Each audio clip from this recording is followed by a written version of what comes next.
Salut à toutes et à tous. Bon, on est parti pour le test de la petite batterie de 600 Wh. Je vous en ai parlé dans ma vidéo précédente sur la grosse batterie de 1248 Wh à Ferri. Là, c'est une batterie de marque Ceriha avec un H, C-E-R-I-H-A. Je vais vous faire le petit tour. On va aller encore plus vite que la précédente parce que ça reste une batterie, donc globalement tout ce qu'on a dit sur l'autre il reste plus ou moins approprié. Mais attention où vous achetez ce type de batterie, attention le site, voilà, en cas de retour, vous pouvez être embêté si vous achetez ça sur AliExpress. Voilà, pour plus d'infos, allez voir ma vidéo sur la batterie à Ferri. Alors bon, on va faire un petit tour rapide de la batterie qui est en train de faire fonctionner mon ordinateur. L'indicateur est quand même vachement plus simple que sur l'autre, hein, donc il n'y a pas d'indication de temps. Vous voyez, là on voit qu'elle n'est pas en charge, il y a juste la charge et la décharge et le pourcentage de batterie. On voit qu'elle est à 74% et que là pour l'instant on pompe 40 watts. Je suis branché en USB type C Power Delivery, c'est pareil 100 watts et après on a 3 USB et 2 prises 220 volts. Bon, puis ça, comme d'hab, je vous disais, pour mettre un gonfleur de voiture, il n'y a pas de problème, ça charge bien mon PC et je l'utilise quasi tous les jours pour charger mes téléphones et usage justement ordinateur parce qu'elle est petite et transportable. Quoi d'autre autour de cette batterie-là? La ventilation, hein, c'est un de ses points faibles, vous verrez cette ventilation. Une très grosse lampe. Alors, ça peut dépanner en camping, hein. Franchement, c'est vrai que ça peut être pas mal en camping, ça.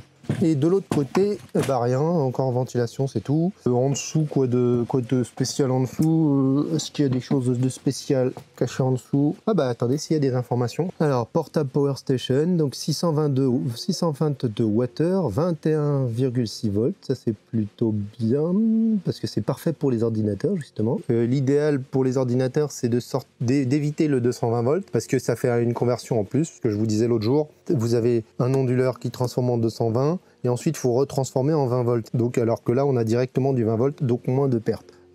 Donc quand vous pouvez utiliser directement, c'est mieux. Mais tout à l'heure, vous allez voir, je vais vous brancher l'adaptateur secteur pour pouvoir vous montrer qu'elle souffle. C'est un petit peu de son plus gros défaut. Elle peut sortir 600 watts. Voilà. Des petits patins plutôt pas mal en dessous.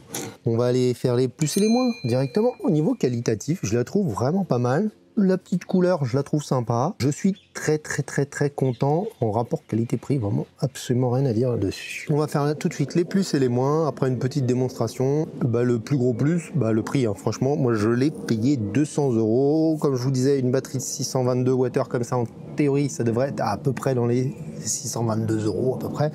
Vous commencez à faire une bonne affaire. Hein. Son prix normal c'est 400 €. Je l'ai eu en promotion à 200. Donc là, franchement, attendez les Black Friday ou les promotions et choper ce type de batterie à ces moments-là, c'est là que ça vaut le plus le coup. J'en avais pas parlé pour la batterie à Ferri, c'est le cas aussi. Attendez des promotions, ça vaut vraiment le coup, sauf si vraiment vous êtes pressé et que vous n'avez pas le choix. Elle est arrivée à 75%, ce qui est bien aussi, on n'était pas au-dessus, pas de souci là-dessus, bien emballé, pas de problème. C'est assez rigolo, le livreur m'a dit oui, qu'est-ce que vous transportez? Et il a cru que c'était une bombe parce qu'on lui a dit de faire attention et c'était dangereux. Très bonne surprise, c'est également une batterie LFP. Renseignez-vous un petit peu dessus, c'est des batteries qui ont des très bonnes durées de vie et qui peuvent supporter les charges-décharges beaucoup plus facilement que les Lion. Si c'est pas trop grave si vous descendez à 0%, même si il faut toujours éviter. Et c'est pas grave du tout si vous montez à 100%. Voilà, maintenant, il vaut mieux essayer quand même de respecter. C'est vrai que quand on peut rester entre 20 et 80, c'est vraiment encore mieux. Alors par contre, là, le chargeur est vachement moins puissant. C'est un chargeur externe de 75 watts. Donc 75 watts, il faut une dizaine d'heures pour recharger la batterie quand elle est à 0. C'est un petit poil plus. Par contre, vous pouvez cumuler un chargeur 100 watts avec le chargeur externe. Du coup, vous pouvez charger à peu près à 175 watts, ce qui réduit quand même le temps de charge. Ça, c'est plutôt bien parce que ça permet de moduler la puissance de charge en fonction de mon apport solaire, ça j'aime bien. Alors que si j'ai beaucoup de soleil, je mets les deux chargeurs, le 100 watts plus le 75 watts. Si j'ai peu de soleil, je mets que le 75 watts ou que le 100 watts. Vous pouvez charger puis décharger en même temps. Et très bonne surprise, il fait également onduleur UPS comme la grosse. C'était pas indiqué, c'était une surprise. C'est vraiment plutôt bien. Alors, bon, je vous le testerai pas sur l'ordinateur parce que là, c'est pas le but de cette batterie-là, je pense pas. Par contre, pour une box internet, ça peut être très bien. Peut-être suffisant pour quelques minutes d'autonomie. Franchement, pour l'ordinateur, c'est top. Je l'utilise tous les soirs, je branche mon ordinateur dessus. C'est vraiment génial. Franchement, c'est vraiment très bien pour les ordinateurs. Et puis, son poids, hein, le fait qu'elle est petite et transportable, ça, c'est vraiment super génial. Les moins, les points négatifs. Il n'y a pas d'estimation de temps restant. C'est un petit peu dommage. Bon, pour ce prix, c'est pas super gênant. Et pour l'usage qu'on en fait, globalement, comme je vous disais, c'est pour l'ordinateur, pour les téléphones et tout. Donc, ça se décharge pas non plus à une vitesse folle, donc c'est pas trop grave. Un petit peu comme sur la grosse, il n'y a pas d'indication sortie par sortie, ça aurait été bien au moins, vous savez, par exemple, savoir combien pompent les USB, combien pompent en AC, combien pompent en DC, par exemple, voilà, ça aurait été bien. C'est ce que je disais, c'est un avantage, un inconvénient aussi, ça. Moi, je trouve que c'est plutôt bien, c'est des soucis en moins. Pour la piloter, c'est un petit peu plus embêtant, mais c'est un plus et un moins. Il n'y a pas de réglage, hein, comme pour l'autre. Forcément, dans ces prix-là, il n'y a pas de réglage. Ça aurait été bien, effectivement, de pouvoir régler à 20%, 80%, comme je disais tout à l'heure. Bon. Il y a une consommation à vide importante aussi, hein, comme la grosse. Hein, forcément, si vous avez une batterie de 622 Wh, vous n'avez pas 622 watts de disponible, vous en aurez peut-être 550. Exactement. À voir, mais c'est logique, hein. Il y a des pertes, le petit écran, les onduleurs, les ventilateurs, qui vont forcément faire que vous n'avez pas la capacité totale. Ah, un petit truc assez con, des fois, quand on la branche sur le PC, je sais pas si je vais pouvoir l'avoir, les branches au PC, et bah des fois, c'est l'inverse qui se passe, c'est le PC qui recharge la batterie. Donc là, bon bah il n'y a pas d'indication. Des fois ça arrive que ce soit l'inverse. Alors, attendez, si je fais dans le sens inverse que je branche. Il faut faire très attention et en gros bah, vous êtes déchargé la batterie de votre ordinateur plutôt que de la charger, ce qui est pas du tout ce que vous voulez. Parce que là, vous débranchez, vous rebranchez. Il y a un autre truc un petit peu embêtant sur cette batterie, c'est que le fait qu'il n'y ait pas de bouton on-off, donc on sait jamais vraiment si elle est éteinte. Alors à part les petits boutons, là, les petits LCD qui sont ici donc pour couper les USB, là elle est éteinte, là elle est allumée, mais elle n'est pas vraiment... D'ailleurs c'est marrant, elle continue à sortir 62 watts alors que j'ai pas activé les USB, vous voyez?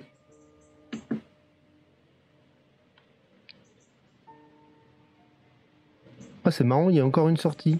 Alors que je désactive... Là on est bien à 0. Ah bah ça s'est allumé automatiquement alors que vous voyez, j'ai pas activé. Ah bah alors ça... Alors, en même temps, alors du coup à quoi ça sert ça? Si ça coupe pas quand... Ça vous voyez, je découvre un truc encore. C'est vrai qu'on a du mal donc à savoir quand est-ce qu'elle est allumée, quand est-ce qu'elle est... Alors c'est pas du tout rédhibitoire par rapport à son prix. Il n'y a pas de petit cache qui masque les prises, surtout les prises de 120 volts. Pour moi elle se met en veille toute seule. Ça c'est un petit point positif que j'ai pas dit tout à l'heure, mais pour moi elle se met en l'auto-extinction, elle se met en veille toute seule. L'autre point négatif c'est que la charge est assez lente si vous êtes pressé. Comptez quand même entre 6 et 10 heures quoi. Bon, à quoi peut servir cette batterie? C'est ce que je vous disais, cette batterie pour moi elle est plutôt à un usage mobile, voilà, ordinateur, téléphone, pourquoi pas une lampe en camping, des petites choses comme ça. Je la vois pas pour des gros usages, même si elle peut dépanner, vous n'allez pas l'utiliser pour votre frigo, je crois pas que ce soit le but. Et éventuellement juste pour une box internet, pour sauvegarder une box internet, puis toujours avoir internet, ou un NAS. Par exemple, mais pas tellement plus. Je pense pas que le but ce soit de la surcharger. Mais c'est vrai que le fait aussi qu'elle fasse également onduleur, c'est vraiment pas mal. À voir également comme pour l'autre, si elle est tout le temps branchée, bah la durée de vie, je peux pas vous le dire. On refera un point dans quelques mois, je vous l'ai déjà dit hein, dans le test de la Ferry, mais je vais regarder comment pouvoir automatiser tout ça dans Home Assistant et on reviendra à ce moment-là sur ces différentes batteries et je vous ferai un petit point si j'ai trouvé d'autres points négatifs et d'autres points positifs. Bon, on va faire un petit peu joujou avec. Bon, je viens de lancer un jeu pour tirer un petit peu, là j'ai mis l'adaptateur secteur habituel pour pouvoir tirer le plein potentiel de mon jeu. Voilà, et ce que je voulais vous dire. Allez, je vais couper le son. Voilà. Vous voyez qu'elle souffle dur. Si vous foutez ça dans une chambre, pourtant je tire que 100 watts, hein, même pas. C'est juste que bah, dès qu'on branche quelque chose en 220 volts, elle se met quasiment automatiquement à ventiler. Donc c'est vrai que je la trouve quand même moins adaptée en dépannage, oui, voilà, pour sauvegarder. Voilà, elle va s'arrêter, elle va se remettre en route quelques minutes plus tard. Dans une chambre, c'est insupportable. Voilà. Par contre, quand on est en USB, la ventilation ne se met pas en route. C'est uniquement quand on est en 220, donc je la trouve moins adaptée à l'usage 220. L'usage 220 vraiment pour dépanner, ou alors si vous la mettez ailleurs. Pour le test du sèche-cheveux, hein. Bon, je suis pas sûr que ce soit l'usage parfait, mais... Ah, ça s'est coupé. Ok, elle a tout de suite indiqué surcharge. Bah là, carrément éteint en fait les prises. Dès que ça dépasse, ça coupe la prise. Plutôt bien. Ça a été instant, hein, ça n'a pas posé de problème. On va continuer à faire un petit peu joujou. Je vais vous montrer. Voilà, ça c'est que 30 watts, mais c'est pour vous montrer que ça fonctionne. Ici, elle s'allume très rapidement. Ça, c'est vraiment bien. Et voilà, hop. Alors, si vous coupez, ça c'est rigolo parce que du coup...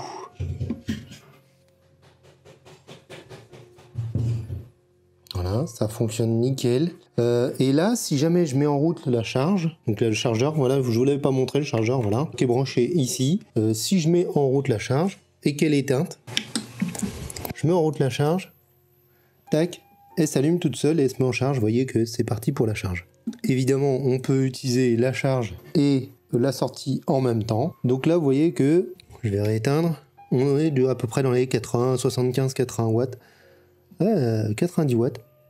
Voilà, bon, ça fait du yo-yo. C'est ce que je vous disais tout à l'heure. Vous pouvez, là, ça c'est un chargeur 100 watts de marque, je sais plus quoi, la marque très connue, Ugreen. Très très bien. Je vous le conseille aussi, celui-ci. Donc là, pareil, si elle est éteinte, là j'allume, paf. Et tac, le chargeur 100 watts se met en route. Voilà, on est à peu près voilà, dans les 90 watts. Si vous branchez aussi celui-ci, vous allez voir que les deux se cumulent. Hop, et là on dépasse les 90 watts. Ça c'est vraiment vraiment pas mal. Et vous allez voir que du coup, si on met une sortie, donc bah là si je débranche, ça continue à fonctionner, logique. Et si je débranche, voilà, continuité UPS, pareil. C'est vraiment top pour le prix, c'est absolument génial. Voilà, voilà, je sais pas quoi vous dire d'autre sur cette petite batterie. Je crois qu'on a fait le tour. On va faire la petite conclusion. On est parti sur la petite conclusion. Rapport qualité-prix de fou, hein, super. Globalement, je l'utilise quasi tous les jours. Je la déplace, je la mets dans ma chambre pour charger mes téléphones et puis l'utiliser avec mes téléphones la nuit, ma tablette, parce que je regarde beaucoup la tablette du YouTube, beaucoup de YouTube. Hein. En parlant de YouTube, les gens, hein, objectif 2000 abonnés avant la fin de l'année. Mettez le petit pouce, abonnez-vous, tout ça, partagez les vidéos, ça me fera super plaisir. Pour en revenir à cette batterie, si vous la trouvez à 200 balles. 622 Wh à ce prix-là, n'hésitez pas. Même à 400, elles vaut encore le coup, donc c'est sûr que c'est moins intéressant à 400 qu'à 200, mais si vraiment vous en avez besoin, pourquoi pas à 400. Belle surprise, du LFP, j'avais pas capté que c'était du LFP, je crois que c'était du Lion qu'il y avait dedans, donc bonne durée de vie a priori. Le fait qu'il y a face onduleur UPS, c'est aussi absolument génial, hein, franchement c'est vraiment top. Pour le prix, difficile d'avoir mieux. Comme je vous expliquais dans l'autre vidéo, déterminez bien vos usages et à quoi elle va servir. Si c'est pour du camping par exemple, franchement je pense qu'elle est vraiment très très bien. Vous mettez un petit panneau photovoltaïque, vous la rechargez la journée, et le soir vous pouvez recharger vos téléphones, vos appareils photo, tout ça, dans votre tente, ça peut être vraiment super. Par contre, en usage 220 volts, si c'est pour utiliser dans une chambre, évitez, elle fait trop de bruit. Ça c'est quand même son défaut principal, la ventilation beaucoup plus présente que sur la Ferry, qui elle est beaucoup plus adaptée à l'usage 220 volts. Celle-ci, je pense qu'elle est bien en dépannage 220 volts, en tant qu'onduleur par exemple sur une box ou sur un as pour éviter que tout tombe en carafe et pendant une petite heure faire fonctionner le truc, il n'y a pas de problème, je pense que pour ça elle est bien. Son avantage c'est quand même aussi de pouvoir être déplacée, je pense pas qu'elle soit super intéressante à utiliser en usage fixe, contrairement aux grosses batteries qui elles, franchement les déplacer ça va être plus chiant, vous allez plutôt les poser dans un placard et l'utiliser comme onduleur. Celle-ci je pense qu'elle est vraiment bien niveau côté nomade, vous la mettez dans la bagnole, vous sortez la table de camping, ça peut être pas mal, sur la plage aussi elle peut être bien, quoique comme la plage, attention avec le sable, vu qu'il n'y a pas de cache, pas tout à fait génial non plus, mais bon. Faut vraiment, comme d'habitude, déterminer l'usage que vous avez du matériel. Moi, dans mon cas, c'est d'essayer d'utiliser un maximum, quand je ne charge pas la voiture, d'électricité solaire, de sauvegarder un maximum d'électricité solaire que je peux rebalancer plus tard dans le réseau. Voilà, voilà. Bon, en espérant que ça vous ait plu et que ça vous ait servi, je vous mets les liens en description. Merci à toutes et toutes d'être venus jusqu'au bout. N'hésitez pas à partager cette vidéo, à mettre le petit pouce bleu pour récompenser le travail. Je vous assure, ça fait vraiment plaisir. Allez, bon, sur ce, on arrête. Je vous dis ciao, bye bye.